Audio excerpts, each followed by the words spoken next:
Hola, soy el doctor Orlando Pérez, médico especialista en urgencias y terapia intensiva. Les voy a explicar por qué se muere un paciente con COVID para que entiendan la magnitud de la enfermedad. Bueno, como todos sabemos, los pacientes con COVID en su forma moderada, grave, tienen que ser pacientes que están hospitalizados. Un paciente grave por COVID ingresa principalmente por insuficiencia respiratoria. Los pulmones generan algo que se llama síndrome de distrés respiratorio agudo, que baja muchísimo su oxigenación y eleva el dióxido de carbono, y los pacientes pueden fallecer por insuficiencia respiratoria. ¿Por qué? Porque desde el inicio, para intubar un paciente y conectarlo a un ventilador mecánico, por el puro hecho de intubarlo adecuadamente, si el anestesiólogo que está encargado de intubar a los pacientes, o el internista, o el urgenciólogo no está completamente preparado, ese paciente puede caer en paro inmediatamente durante la intubación. ¿Ok? Quien sea debe ser el mayor experto en intubar al paciente para que sea el primer intento, porque si no, también ellos se van a contagiar. Si no tienen equipo de protección personal, estos pacientes, ellos van a ser el próximo paciente después. Ok.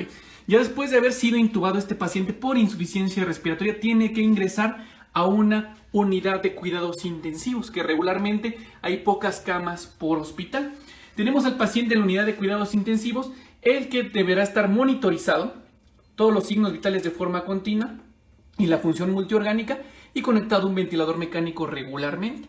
Ok, para empezar, gente que sepa manejar un ventilador mecánico es rara. Es rara si contamos el 100% de médicos a nivel nacional y a nivel mundial. Entonces empezamos con que no hay muchos expertos, y los manejos no tienen idea qué tan heterogéneos son los manejos. Desde cosas que no tienen evidencia, desde alguien que no sabe qué significa este botón ni qué significa este botón, y así están manejando a este paciente. ¿Ok? Entonces, eso es un problema. Después, el paciente en terapia intensiva debe estar cuidado por una enfermera, idealmente especialista. Si no es especialista, por lo menos que tenga experiencia en cuidados críticos, y que sean todas las enfermeras buenas en cada turno.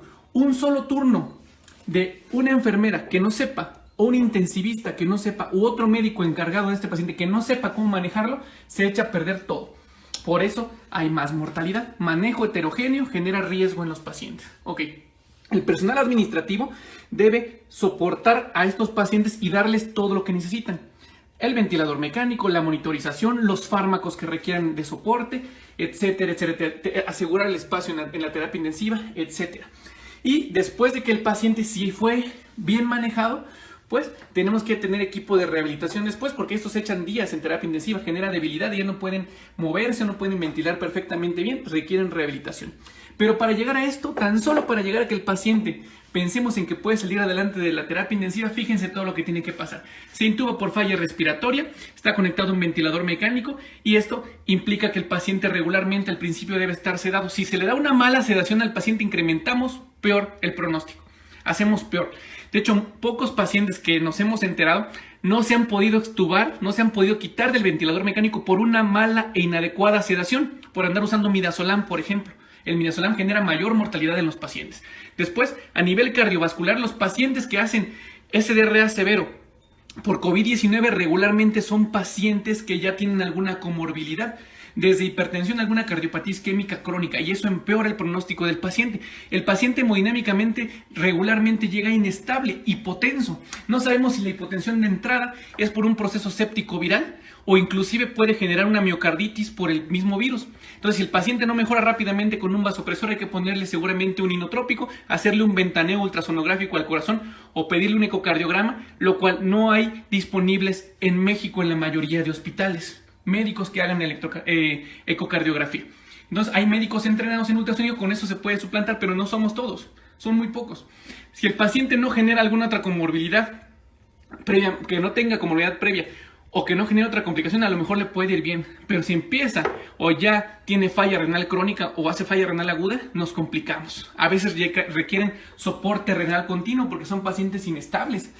Requieren que se dialice el paciente, pero la diálisis le baja la presión y el paciente puede caer en paro por otra vez ese problema. Entonces, si no se tiene una máquina especial, ese paciente generamos más riesgo. Aún así, que tengamos un buen ventilador programado, esté sedado adecuadamente el paciente, no tenga cardiopatía previa o se esté manejando adecuadamente con inotrópico o vasopresor, no genere falla renal, ¿qué creen? Estos pacientes, como todos los pacientes graves y sépticos, son protrombóticos, y hay pacientes que ya estaban mejorando completamente y se mueren de una tromboembolia pulmonar. ¿Por qué? Por la inmovilización prolongada y la inflamación prolongada. Entonces se forman trombos que regularmente van en las venas de los miembros pélvicos, viajan al corazón derecho y se trombosa el paciente. No nos damos cuenta, se vuelve a chocar y como casi nadie está habituado a trombolizar a un paciente en esta situación, pues el paciente se va a morir. ¿Ok?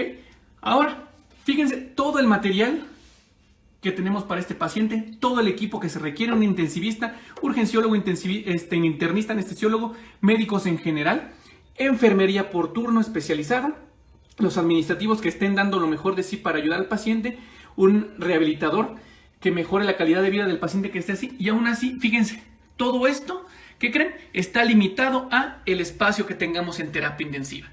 Si tenemos 4 camas de terapia intensiva en el hospital, en cuanto se llene esto, ya no hay nadie más que pueda entrar. Entonces, la primera causa de muerte de pacientes por COVID es porque no caben en las unidades de cuidados intensivos, ¿ok? Observen la gente en Ecuador, observen la gente en España, observen la gente en Italia, se muere porque no cabe en el hospital, porque entre un montón de profesionales de la salud nada más se dedican a un solo paciente. Si llega otro igual, tendrá que haber otro equipo para otro paciente, ¿ok? Entonces se atascan las unidades, las camas de terapia intensiva y cada paciente dura muchos días de estancia. Esto no pasa en un día. Esto pasa aproximadamente en 5 días y el paciente o mejora o se muere. Ok, depende quién lo trató, depende cómo lo trataron, depende si pensaron en la falla renal, en la falla cardíaca, cómo está sedado el paciente, en la falla respiratoria, si está bien manejado en el ventilador mecánico, si tiene un intensivista bueno por turno que no le cambie el manejo del anterior, si tiene una enfermera que es muy buena y que cuida todos los detalles al respecto, si no se nos sobreinfecta el paciente por una neumonía asociada al ventilador que tiene aquí. Si no se nos ulcera, porque las úlceras se generan por estar en la misma posición por mucho tiempo. Si este paciente no tiene el equipo adecuado para voltearlo boca abajo si le falta mucho la oxigenación, etcétera, etcétera. Entonces no caben los pacientes. Los días se prolongan y la agonía no nada más es para el paciente, sino también para el familiar. Tómenlo mucho en cuenta para pensar si no se van a cuidar los próximos días, si van a seguir saliendo de su casa, si van a seguir sin hacer caso de las recomendaciones del gobierno de no salir. No nos vamos a dar abasto. Esa es la realidad.